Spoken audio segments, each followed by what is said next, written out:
Peu après la Deuxième Guerre mondiale, de par sa culture trimillénaire, sa situation géographique privilégiée, la variété de sa population, le Liban était un pays relativement prospère, surnommé la Suisse du Moyen-Orient.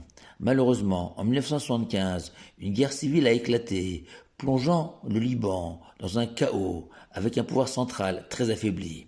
Dans notre paracha de Metzora, l'une des décidrotes que nous lirons ce Shabbat, le Liban est à l'honneur, avec ce paradoxal mélange de force et de faiblesse. En effet, notre paracha présente le Metzora, une personne frappée par des lésions de la peau, forme de lèpre, et déclarée impure par un Kohen suite à l'examen de cette plaie cutanée. Après la guérison de cette maladie, le Metzora devait être aspergé d'un mélange d'eau et de sang d'un oiseau égorgé. Mais la Torah précise que cette aspersion se faisait ainsi. Le Kohen se saisissait d'un bouquet composé d'un petit bâton de cèdre, d'une herbe fine, l'hysope, tous deux attachés par un fil de laine rouge écarlate, que le Kohen trempait dans ce mélange d'eau et de sang d'un oiseau. Puis le prêtre asperger le Metzora 7 fois avec cet étrange bouquet. Pratique mystérieuse, me direz-vous. Tout juste. La preuve, Maïmonide, dans son Guide des égarés, cite par le Rav Munk dans la Voix de la Torah, reconnaît sans embâche n'avoir rien trouvé par quoi justifier la préférence donnée à ces espèces. Mais heureusement pour nous, le Ibn Ezra, cet immense sage espagnol du début du Moyen-Âge, vient à notre rescousse et ouvre devant nous un magnifique horizon.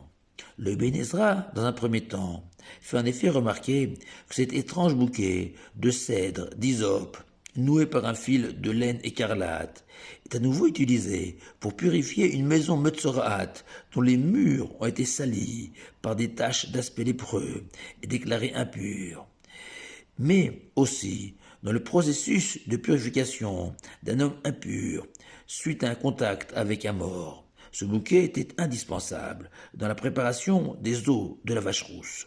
Et le Ibn Ezra, dans un second temps, va relier ces trois occurrences où apparaît notre bouquet, le Metzora, la maison Metzoraat et la personne impure, avec le sang de l'agneau de Pessah que nos ancêtres ont badigeonné la nuit de la libération d'Égypte sur les poteaux et le linteau de leurs portes pour mériter d'être à la fois épargnés par la 10e plaie, la mort des premiers-nés, de sortir d'Égypte. Le Ibn Ezra n'en dit pas plus, mais néanmoins, il a ouvert devant nous un très bel horizon.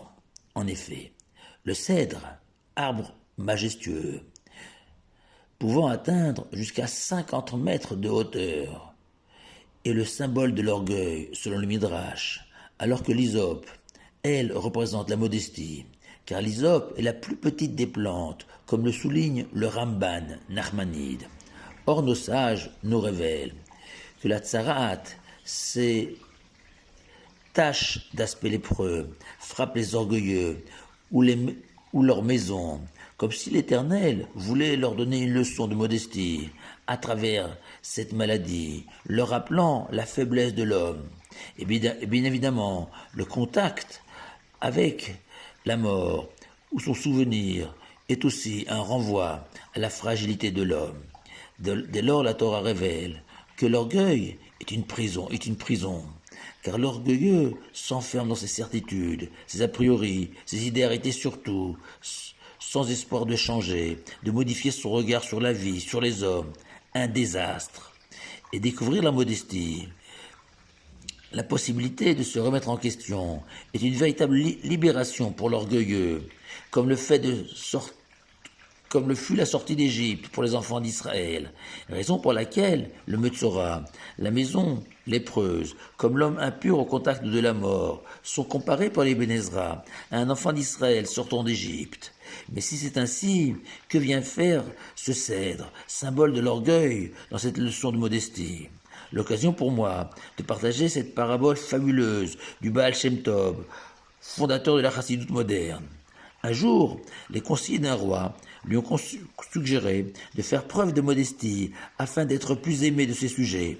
Immédiatement, le roi a ordonné qu'on apprête son carrosse, mais a refusé d'y monter et s'est mis à courir à pied derrière son carrosse en criant « Regardez-moi, comme je suis modeste !» Sauf qu'un sage, passant par là, lui a alors expliqué « Majesté, vous vous trompez, remontez dans votre carrosse, car extérieurement, vous devez vous présenter comme un roi à vos sujets, mais intérieurement, profondément humble, soyez modeste dans votre cœur et pas avec vos jambes. » Et c'est ici cette formidable leçon que nous donne cet étrange bouquet.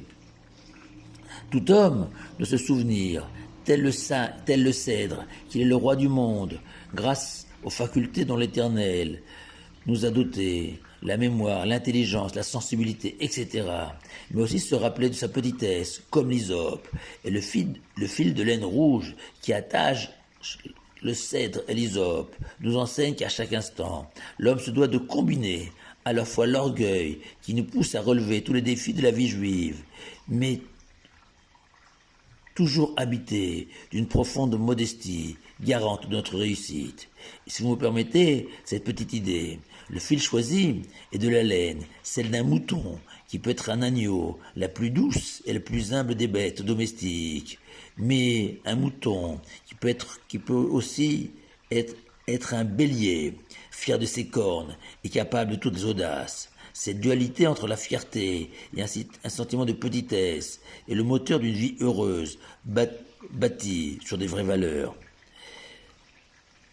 Dernier détail avant de conclure, le fil de laine devait être teint en rouge, obtenu grâce à un ver de terre de cette couleur.